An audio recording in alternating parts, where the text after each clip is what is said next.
일어서서 하나님의 말씀을 경이로움으로 받도록 하겠습니다. 마가복음 10장 35절에서 45절까지의 말씀입니다. 세베대의 아들 야고보와 요한이 주께 나와 여짜오되 선생님이여 무엇이든지 우리가 구하는 바를 우리에게 하여 주시기를 원하옵나이다. 이르시되 너희에게 무엇을 하여 주기를 원하느냐 여짜오되 주의 영광 중에서 우리를 하나는 주의 우편에 하나는 좌편에 앉게 하여 주옵소서. 예수께서 이르시되 너희는 너희가 구하는 것을 알지 못하는도다. 내가 마시는 잔을 너희가 마실 수 있으며 내가 받는 침례를 너희가 받을 수 있느냐?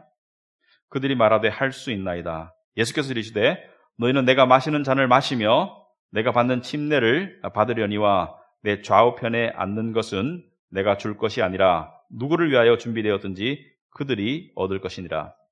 열 제자가 듣고 야고보와 요한에 대하여 화를 내거늘 예수께서 불러다가 이르시되 이방인의 집권자들이 그들을 임의로 주관하고 그 고관들이 그들에게 권세를 부리는 줄을 너희가 알거니와 너희 중에는 그렇지 않을지니 너희 중에 누구든지 크고자 하는 자는 너희를 섬기는 자가 되고 너희 중에 누구든지 으뜸이 되고자 하는 자는 모든 사람의 종이 되어야 하리라. 인자가 온 것은 섬김을 받으려 함이 아니라 도리어 섬기려 하고 자기 목숨을 많은 사람의 대속물로 주려 함이니라. 아멘. 우리 앉으시기 바랍니다. 기도하겠습니다. 하나님 아버지, 이 시간 저희들이 하나님의 말씀 앞에 무릎을 꿇고 마음에 무릎을 꿇고 이렇게 있습니다. 아버지 하나님, 먼저 말씀은 성령의 감동으로 된 것이고 또 말씀은 아무런 흠이나 또 오류가 없으며 우리 앞에 주어진 성경 말씀은 바로 살아계신 예수님의 말씀과 동일한 권세와 능력이 있음을 믿습니다. 이 말씀 안에는 하나님의 오묘한 진리가 담겨 있고 또 우리의 주관적인 생각을 넘어서는 객관적인 그런 진리가 담겨 있음을 고백합니다. 그러므로 우리가 말씀을 대할 때 말씀이 우리에게 말씀하도록 바라는 믿음과 마음을 가지게 하옵시고 이 말씀이 우리 심령 가운데 말씀하실 때 우리가 그것을 깨닫고 또 그 안에 주어진 뜻을 우리가 깨우치고 또 은혜를 입을 수 있도록 주님 도와주시옵소서. 미련한 저희들을 말씀의 진리로 인도하시고 먹여주심을 감사드리오며 예수님 이름으로 기도합나이다. 아멘.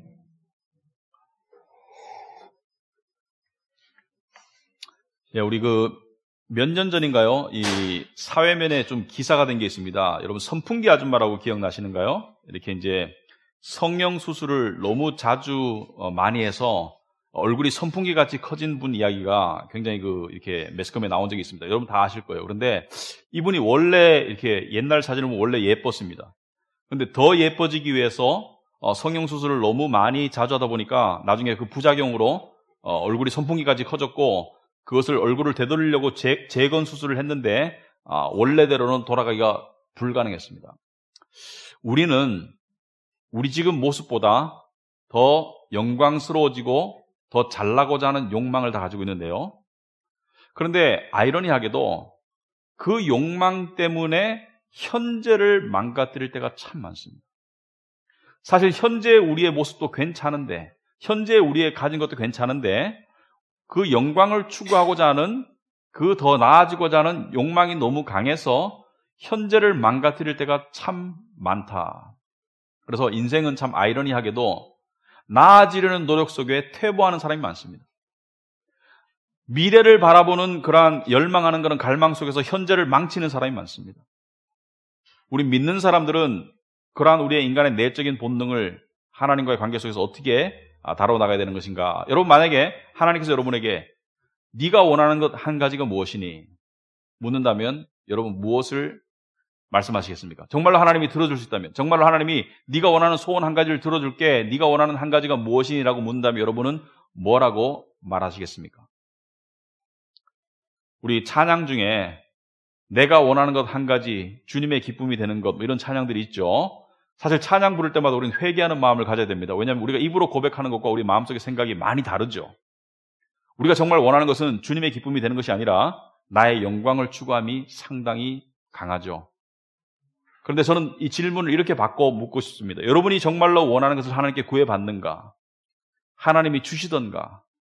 만약에 하나님이 주셨다면 또 다른 갈망이 생기거나 그럴 수 있겠지만 대부분의 경우는 하나님이 안 주신 경우가 많습니다. 제가 설교를 들어보다 보면은 이런 목사님들이 있더라고요. 원하는 것을 구해라.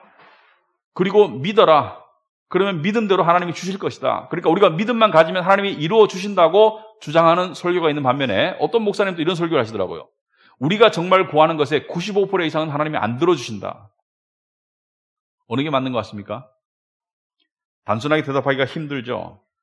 자, 오늘 우리는 이 세 가지 질문을 가지고 오늘 본문을 살펴보길 원합니다. 먼저 하나님은 정말로 우리가 부탁하는 것을 들으시고 응답하시는가? 여러분, 기도하는 사람들이 가장 힘든 게 이겁니다. 하나님 정말 내 기도를 들으시고 내 부탁을 들으시고 응답하시는가? 우리가 자주 가지는 질문이지만 다시 한번 생각해 보길 원합니다. 두 번째로, 우리가 간절히 원하는 것을 하나님께 달라고 구해도 되는가? 어떤 사람들은요, 좀 쭈삣쭈삣해요. 다른 사람 기도는 열심히 하고 교회 기도는 하면서 정작 자기의 기도는 잘 안 하는 사람들도 있습니다. 왜? 좀 멋쩍어서 하나님께 그렇게 하는 것이 과연 바람직한 것인가? 세 번째로, 하나님께서 우리가 원하는 방식대로 응답하지 않았을 때 우리는 어떻게 이것을 받아들여야 되는가? 그죠? 내가 기도했어요.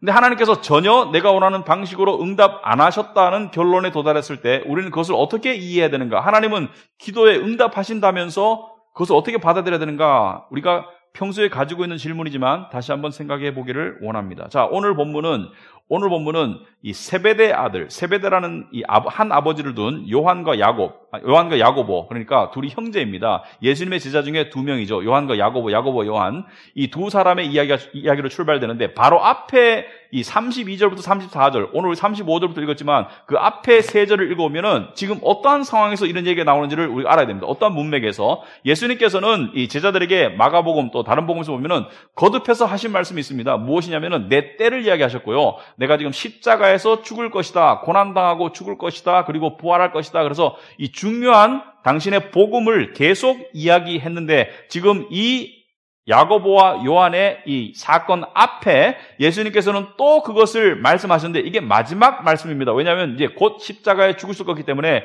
예수님께서 이렇게 말씀하셨어요. 12제자를 데리고 자기가 당할 일을 말씀하여 이르시되, 여러분 주보에 다 나와 있습니다. 보라, 우리가 예루살렘에 올라가노니 인자가 대제사장들과 서기관들에게 넘겨짐에 그들이 죽이기로 결의하고 이방인들에게 넘겨주겠고, 여기서 말하는 이방인은 로마 사람들을 말하죠. 본디오 빌라도. 그들은 능욕하며 침뱉으며 채찍질하고 죽일 것이나 나는 3일 만에 다시 살아나리라. 지금 예수님께서는 임박한 당신의 고난을 이야기하고 있어요. 이 고난이 얼마나 힘들었으면 겟세마네 동산을 생각해 보면 됩니다. 피땀을 흘리시면서 이 잔을 내게서 옮겨주옵소서, 그만큼 힘든 고난을 이야기하고 있는데 제자들은 지금 뭐라고 말합니까? 야고보와 요한은 이렇게 말합니다. 35절에 선생님이여, 무엇이든지 우리가 구하는 바를 우리에게 하여 주시기를 원하옵나이다. 지금 굉장히 이 뻔뻔한 요구를 하고 있는 것이죠. 우리가 구하는 바를 들어주기를 원한다. 이 부탁이 아니라 거의 요구를 하고 있는 것인데, 여러분, 참 웃긴 게요. 여러분, 다 죽어가는 사람한테 가가지고 돈 꿔달라고 하는 거 똑같은 얘기입니다. 다 죽어가는 사람 앞에 돈 꿔달라는 건 똑같은 얘기예요. 지금 예수님께서는 임박한 십자가의 고난을 이야기하고 있는데 우리가 원하는 바를 이루어지기를 원하옵나이다. 그래서 36절에 그러면 내가 너에게 무엇을 해줄까? 예수님이 물어보셨습니다.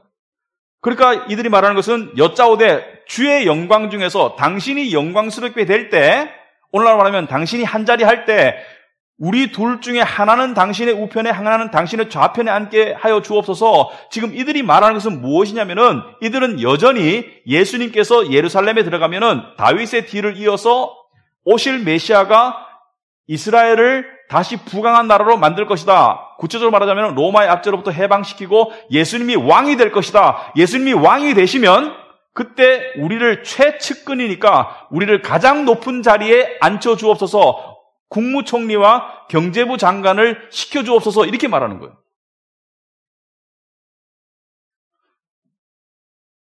예수님이 예루살렘 입성할 때 유대인들의 착각을 우리가 볼 수가 있습니다.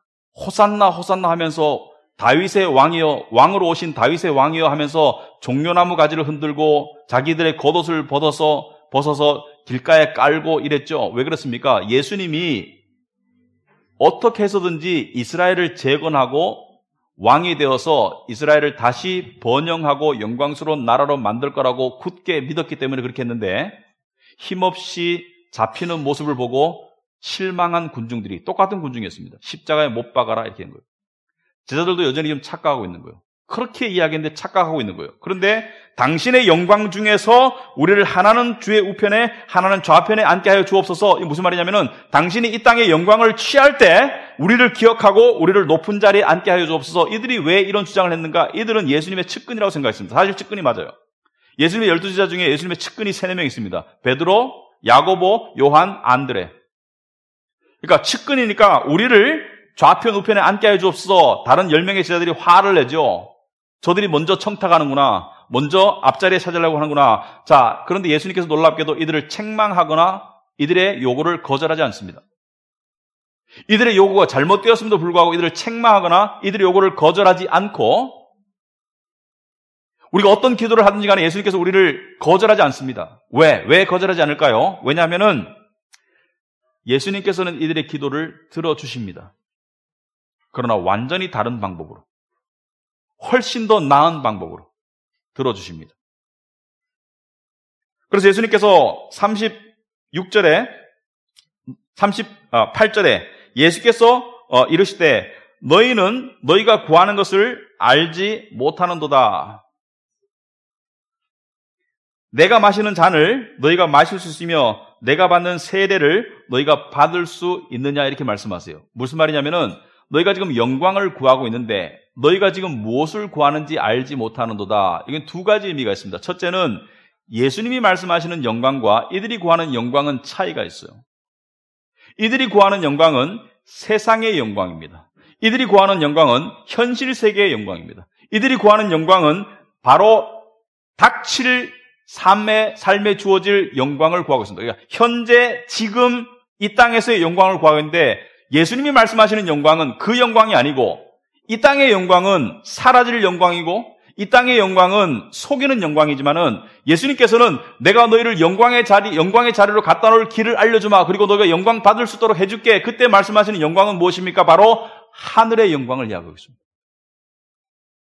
그러니까 예수님이 말씀하시는 영광과 제자들이 말하는 영광에는 엄청난 차이가 있는 거예요. 예수님이 주시려고 하는 영광은 진짜 영광이고, 제자들이 원하는 영광은 가짜 영광입니다. 예수님이 말씀하시는 영광은 10캐럿짜리 다이아몬드고, 제자들이 원하는 영광은 가짜 모도 다이아몬드입니다. 예수님께서는 그 영광을 너에게 줄게 이렇게 얘기하시는 거예요. 그런데 그 길이 무엇이냐? 그 길이 바로 고난이다 이걸 말씀하시죠. 이 땅에서의 고난이 그 영광을 이루어가는 것이다 이렇게 말씀하시는 거예요. 그래서 내가 마시는 잔을 너희가 마실 수 있으며 내가 받는 세례를 너희가 받을 수 있느냐 이렇게 말씀하시는 거예요. 되묻는 것이죠. 그러니까 제자들이 뭐라 했습니까? 그들이 말하되 할 수 있나이다. 지금 제자들은 착각하고 있어요. 여전히 할 수 있다고 말하는 거예요. 영광만을 추구하고 있기 때문에 영광이 주어질 수 있다면 어떤 대가도 감수하겠다 이렇게 말하는 거예요. 여러분이 원하는 한 가지 있죠. 여러분이 정말 원하는 한 가지를 위해서 어떤 대가도 치를 용의가 있죠. 있을 겁니다. 이것만 이룰 수 있으면 어떤 대가라도 치를 용의가 있을 거예요. 제자들이 할 수 있다는 겁니다.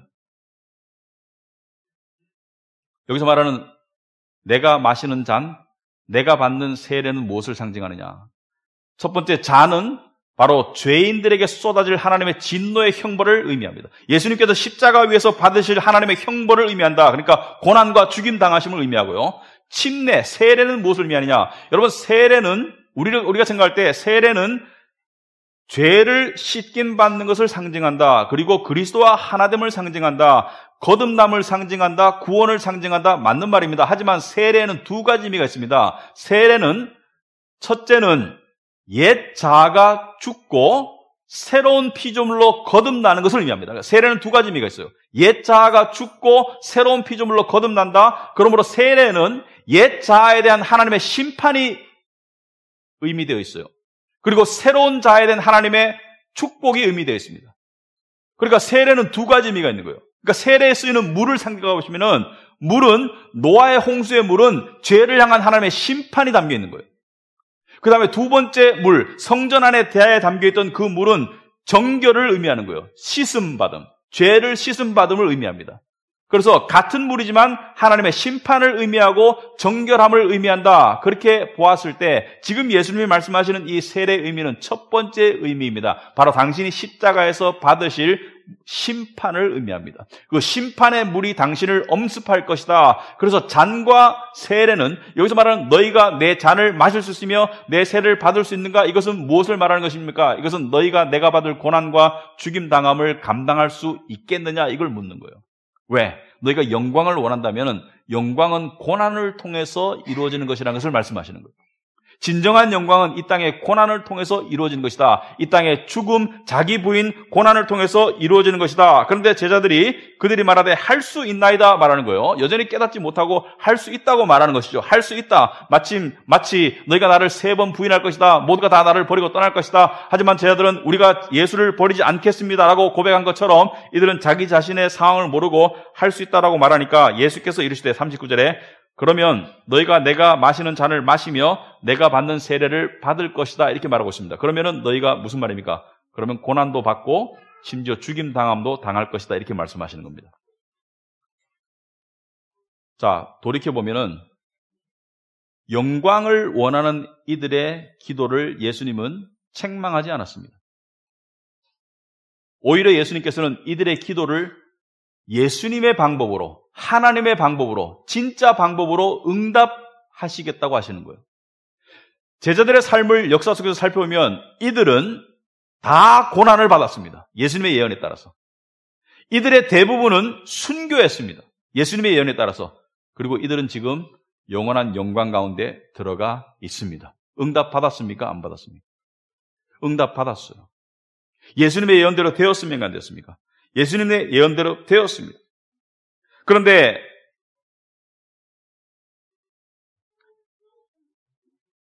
여기에 큰 핵심 포인트가 있습니다. 우리가 신앙생활을 하면서 왜 힘든가? 왜 헷갈리는가? 왜 우리는 기도를 주저주저 하는가? 왜 그러냐면 말이죠.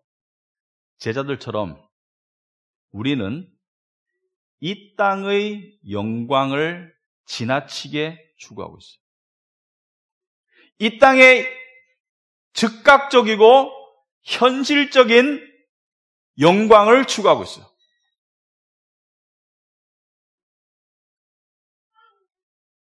그런데 성경에서 소망이라는 단어를 씁니다.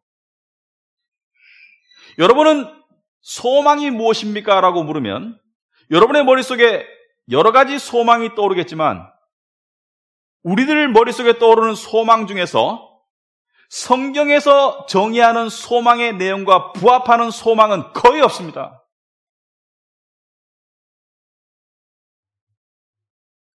우리가 논문을 쓸 때, 석사, 박사학위 논문을 쓸 때요, 대부분의 논문에는 한 챕터가 용어 정리입니다. 용어 정의.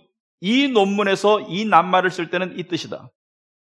기독교 논문이면은 이 논문에서 복음이라는 단어를 쓸 때는 예수님의 십자가의 죽으심과 부활함을 의미한다. 왜? 어떤 사람들은 복음이라는 단어를 민중해방이라고 생각합니다. 어떤 사람들은 복음이라는 단어를 정치적 압박과 어떤 그 성적 차별을 받는 사람들을 해방하는 것이 복음이라고 생각하기 때문에 이 복음이라는 단어의 용어 정의를 합니다. 마찬가지로 성경에서 소망이라는 단어를 쓸 때 hope, 성경에서 소망이라는 단어를 쓸 때 어느 구절에서 이 땅에서의 소망을 이야기합니까? 너희가 소망을 가질지어다라고 말할 때 성경에서 말하는 소망의 가장 핵심적인 의미는 바로 예수의 재림과 천국을 의미했지 어느 구절에서 이 땅에서 소망을 이야기합니까? 너희 믿음대로 될지어다. 성경에서 믿음이라는 단어를 쓸 때 내가 이 땅에서 투자했는데, 내가 이 땅에서 열심히 하는데 이것이 이루어질 것이다. 믿는 그 믿음을 이야기합니까? 아니면은 믿음은 바라는 것들의 실상이고 보이지 않는 것들의 증거다. 두 가지가 돼야 돼요. 첫째는 보이지 않고 우리가 바라는 것, 무엇을 얘기하는 것? 예수님의 재림과 천국을 믿는 믿음을 성경에서 믿음이라고 해요. 그런데 우리는 우리의 머릿속에는 현세의 일들로 꽉 차 있어요. 현실 속에서 나에게 즉각적으로 주어질 일들을 우리는 지나치게 궁극적으로 바라기 때문에 항상 핀트가 안 맞는 겁니다. 코드가 안 맞아요. 성경을 아무리 보면 뭐합니까? 큐티를 아무리 하면 뭐예요? 책 딱 덮고 나면 머릿속에는 현실의 나의 영광만을 생각하는데 그럼 어떻게 해야 되나? 그럴 때 어떤 결과가 나타납니까? 내가 현실의 영광에 꽂혀 있을 때는 하늘의 문이 나한테 열리질 않습니다. 그러므로 하늘의 평강이 나한테 들어오지를 못합니다. 아무리 성경을 읽어도 내 삶 속에 초조함과 불안함이 떠나지 않는다, 두려움이 떠나지 않는다. 왜 그렇습니까? 현실의 영광에만 매달렸기 때문에. 현실의 목표에만 매달렸기 때문에.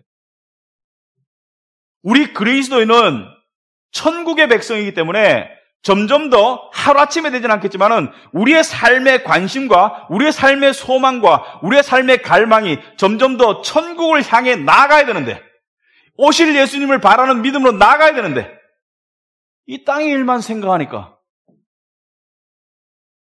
여러분, 사도 바울이 약간 다른 문맥입니다만 이런 말씀을 했습니다. 사도 바울이 고린도 전서 15장 19절에 만일 그리스도 안에서 우리가 바라는 것이 다만 이 세상의 삶뿐이면 모든 사람 가운데 우리가 더욱 불쌍한 자다. 여기서 불쌍한, 비참한 자는. 그러니까 예수 믿는다면서 어떻게 보면 세상 사람들보다 더 비참한 모습을 가지고 있는 이유가 뭡니까? 왜냐하면 이 땅만 바라기 때문에. 그게 무슨 믿음입니까, 그게?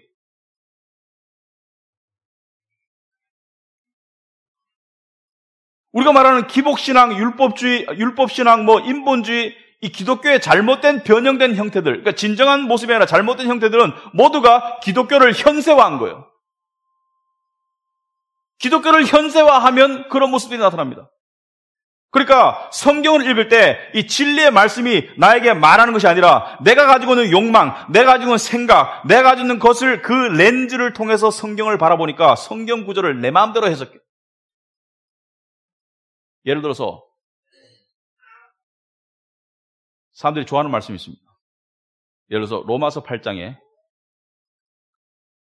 모든 것이 합력하여 선을 이룬다는 말씀이 있습니다. 모든 것이 합력하여 선을 이룬다. 이것을 내 욕심만 가지고 생각하는 사람이 이렇게 생각하더라고요. 모든 일이 잘 풀릴 것이다. 내가 하는 모든 일이 잘 풀릴 것이다. 아니, 그런 말이 아닙니다. 자세히 읽어보세요. 모든 것에는 안 풀리는 일, 실패하는 일, 안 되는 일을 포함한 거예요. 그 모든 것이 합력하여서 하나님의 높은 뜻이 이루어진다는 거예요. 여러분, 제자들의 삶이 인간적으로 잘 풀렸습니까? 감옥 가고 두드려 맞고 일찍 죽고. 그런데 모든 것이 합력하여 이들은 지금 영광 가운데로 올라갔지 않습니까? 이 땅에서 일만 이야기하는 게 아니에요. 이런 말씀이 있습니다. 너희가 생각하고 기도하는 것, 생각하고 구하는 것에 넘치도록 능히 하실 이에게, 너희가 생각하는 모든 것보다, 너희가 기도하는 것보다, 구하는 모든 것보다 넘치도록 능히 하실 이에게 영광과 존귀가 있을지어다. 이렇게 말하는 말씀이 있어요. 여러분, 우린 그 말씀을 믿지 않습니다. 왜? 그렇게 안 된다고 생각하죠. 우리가 생각하는 것과 구하는 것에 넘치도록 능히 이루어졌습니까?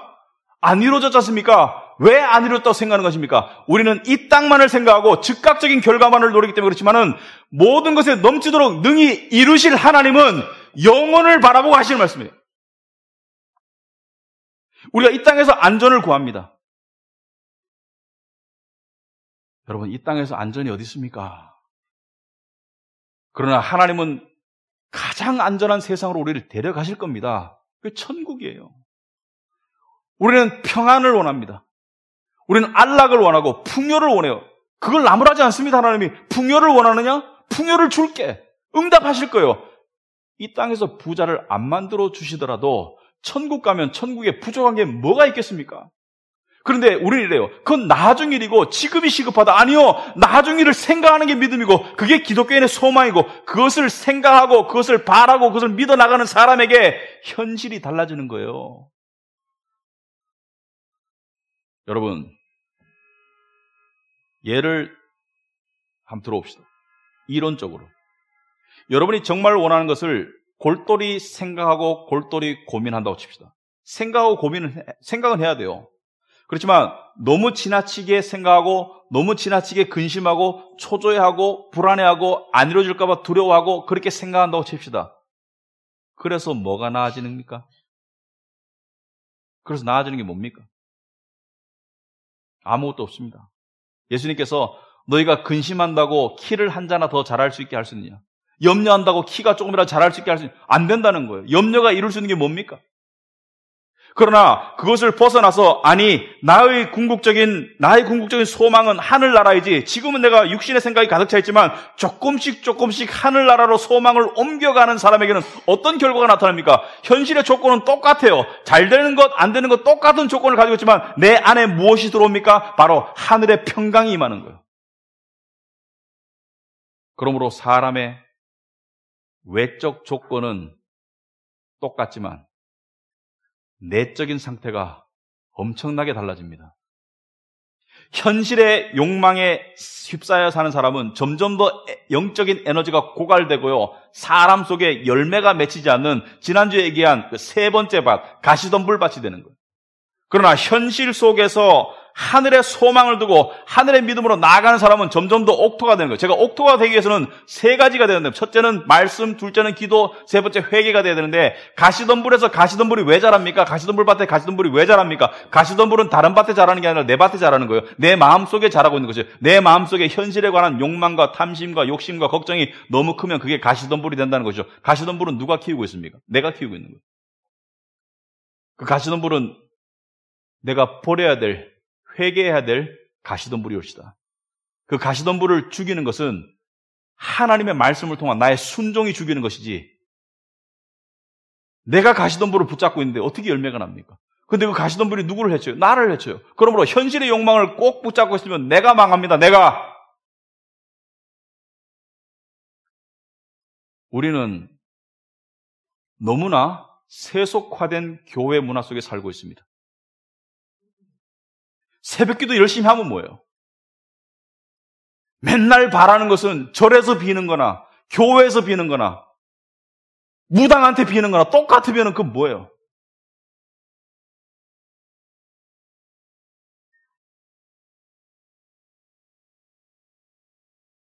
여러분, 천국의 소망을 둔 사람은 이걸 분명히 압니다.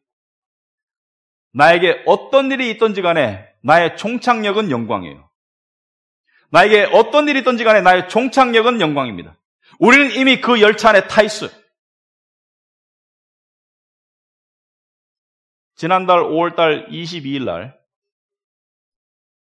영국의 맨체스터에서 아리아나 그랑데라는 이 미국의 유명한 그 팝 가수가, 여자 가수가 공연을 했습니다. 거기에 무슨 일이 있었죠? 폭탄 테러가 있었죠. 그래서 22명이 죽고 수십 명이 다쳤어요. 많은 세상 사람들이 압니다. 왜? 그 사진도 봤고 뉴스도 계속 나왔고 그걸 계속 매스컴에서 보여주니까 다 알고 있어요. 그런데 여러분, 이 소식은 모르실걸요? 그로부터 5일 뒤에 이집트에서 29명의 기독교인이 이슬람 테러리스트한테 총 맞아 죽었습니다. 그리고 수십 명이 중상을 입었어요. 모릅니다. 왜 모릅니까? 첫째는 인종차별적이라고 그래요. 중동의 사람이 죽었기 때문에 세계 뉴스에 안 나왔다. 저는 사탄의 장난이라고도 생각합니다. 여러분, 우리가 기독교 역사 속에서 순교를 이야기할 때 우리는 이렇게 합니다. 지금은 순교와 관계없잖아. 우리는 순교와 관계없는 시대를 살고 있어. 아니요, 우리가 순교와 관계없는 장소에 살고 있지만 순교와 관계없는 시대를 살고 있지는 않습니다. 착각하지 마십시오. 기독교 역사 속에서 순교자가 가장 많이 배출된 것은 1세기도 아니고 2세기도 아니고 20세기와 21세기입니다. 통계적으로, 숫자적으로 기독교 순교자가 가장 많이 발생되고 있는 것은 20세기와 오늘날 21세기에 가장 많은 순교자가 발생되고 있는데, 이집트에서 일어난 이 이야기를 예를 들자면은 아이들과 그들의 부모들 그리고 할머니 할아버지들이 두 대의 버스에 나눠 타고 수도원에 기도하러 갔습니다. 우리말로 하면 기도원에 기도하러 가는 중이었어요. 근데 갑자기 이슬람 무장 테러리스트들이 나타나가지고 버스를 세웠습니다. 그리고 한 버스에서 아이들과 어른들 하나하나를 내리면서 물었습니다. 당신 무슬림이냐? 기독교인이냐? 기독교인입니다. 저기가 기독교인입니다. 저기가 기독교, 한 명도 무슬림이라고 한 사람이 없어요. 다 기독교인이라서 저쪽에 세웠어요. 그리고 두 번째 기회를 줬습니다. 무슬림으로 개종할래? 기독교를 포기하고 무슬림으로 개종할래? 물었습니다. 아니, 머리에 총을 쐈어요. 아니, 칼로 목을 뱄어요. 두 가지 방법으로 죽였습니다. 머리에 총 쏘거나 칼로 목을 따거나. 그래서 죽은 사람이 어른 19명이고 아이가 10명입니다. 그리고 나머지 한 대 버스는 도망가니까 총을 난사했어요. 그래가지고 중상자가 많이 수십 명 발생했습니다. 여러분, 이들의 종착역은 어디죠? 응? 이들의 종착역은 어디죠? 순교자의 영광입니다. 아멘. 하늘에 가 있는 거예요. 우린 순교당할 기회가 없을지라도 순교자의 신앙을 가지고 되어요. 말세 신앙을 가지고 살아야 됩니다. 너무나 현실적인 크리스찬, 이게 우리의 자화상이라면 우리 문제가 많습니다. 그런데 감사하게도요, 하나님은 그런 우리를 나무라지도 않으시고 그런 우리의 기도를 거절하지 않으시고 그런 우리의 기도를 들어주십니다. 제자들이 그 세상의 영광을 구했지만 그들에게 영광을 구하는 길을 알려주셨어요.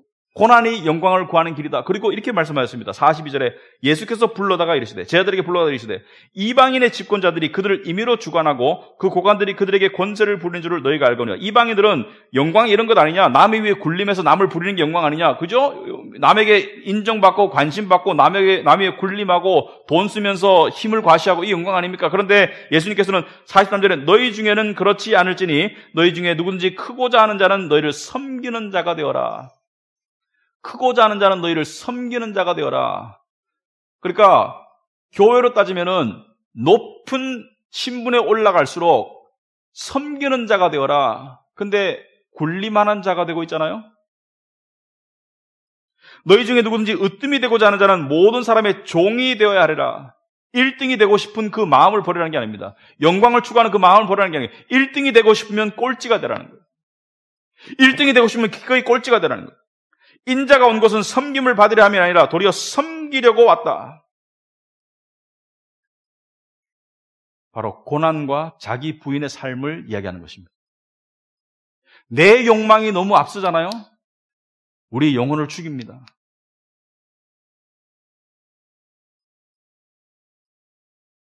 그리고요, 믿으시기 바랍니다.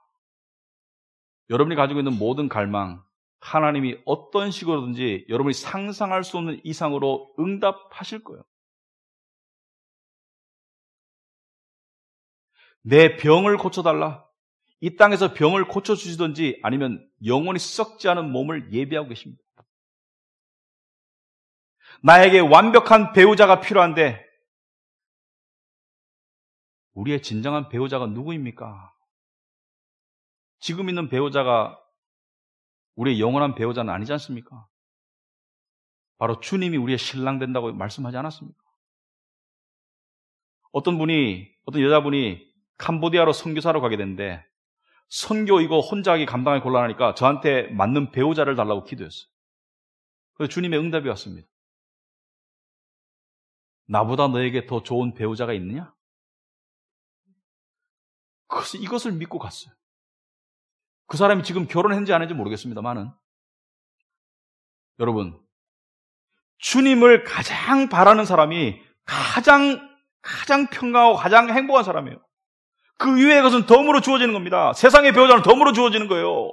세상의 배우자는 일시적인 거 아닙니까? 아니, 그리고 세상의 배우자가 얻어진다고 내가 천국이 이루어집니까? 아닌 거 알잖아요. 물론 배우자가 주어지는 기쁨과 보람도 있지만은 그것만 가지고 천국이 이루어진 게 아니지 않습니까? 여러분에게 배우자가 주어지고 안 주어지고는 그거에 변화 없습니다. 그러나 여러분의 마음 상태가 그거에 꽂혀 있으면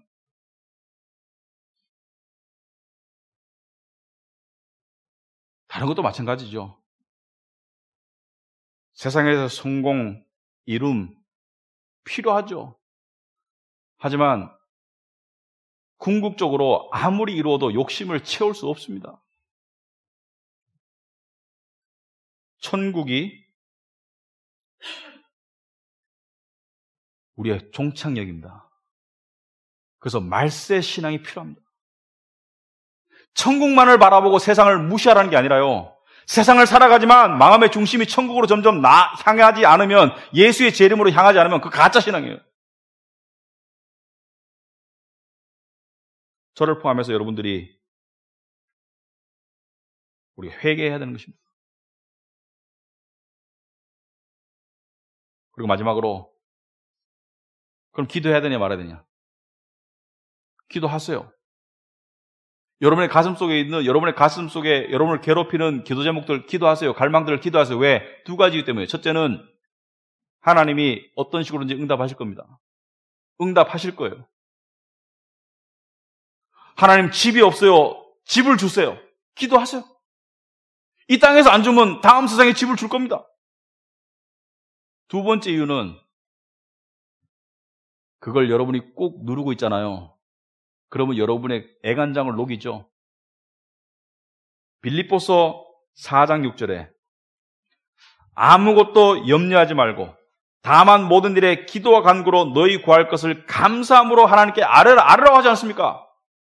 그리하면 모든 지각에 뛰어난 하나님의 평강이 그리스도 예수 안에서 너희 마음과 생각을 지킬 것이라고 하지 않습니까? 여기 아무것도 염려하지 말고 오직 모든 일에 기도와 간구로 너희 구할 것을 감사함으로 하나님께 아뢰라. 그러면 네가 원하는 대로 다 들어줄 것이다. 그런 약속은 없지만은 하나님의 평강이 너희 마음을 지킬 것이다. 이게 가장 필요한 거 아닙니까, 사실? 그러니까 아뢰는 거예요. 아랜다고 아랜 대로 다 됩니까? 아니요. 그렇지만 아뢰는 거예요. 왜? 그랬을 때 하나님의 평강이 우리 마음을 지키고, 그리고 궁극적으로는 다 이루어집니다.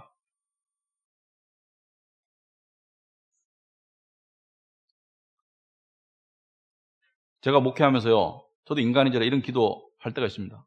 하나님, 이곳에 하나님을 정말 진정으로 예배하는 예배자들로 꽉 차게 해주십시오. 이곳에 정말 하나님을 진정으로 예배하고자 하는 그런 예배자로 꽉 차게 해주십시오. 이 기도가 이 땅에서 안 이루어지면 어디서 이루겠습니까? 요한계시록 7장에 이루어졌지 않습니까? 각 나라와 족속과 모든 방언과 모든 사람들이 모여서 그 웅장한 성전을 꽉 채워서 하나님께 예배하는 그 속에 내가 갈 거 아닙니까? 이루어질 거 아닙니까?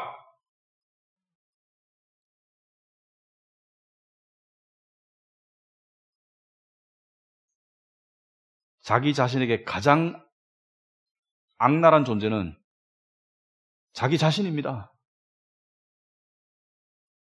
자기 자신의 욕망과 자기 자신의 우상을 가지고 자기를 두드려 패는 것은 자기 자신이에요.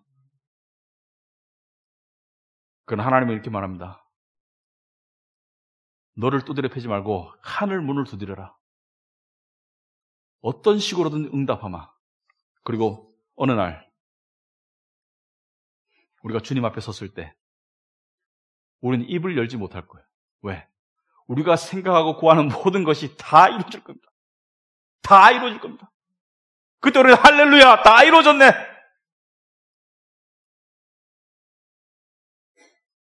다 이루어질 겁니다. 고통 없는 세상, 눈물 없는 세상, 초조함 없는 세상, 빈부의 격차가 없는 세상, 나를 증명하려고 바둥바둥 거리도 안아대는 세상, 병이 없는 세상, 죽음이 없는 세상, 다 이루어질 겁니다. 다. 그걸 바라는 것이 기독교인이죠. 그걸 바라는 사람은 세상이 감당할 수 없는 자이죠. 왜? 세상을 넘어서서 다음 세상을 보는 사람들이니까. 이 세상을 넘어서서 다음 세상을 바라보는 사람들이니까. 그런 믿음으로 여러분과 제가 나아갈 수 있길 바랍니다. 기도하겠습니다.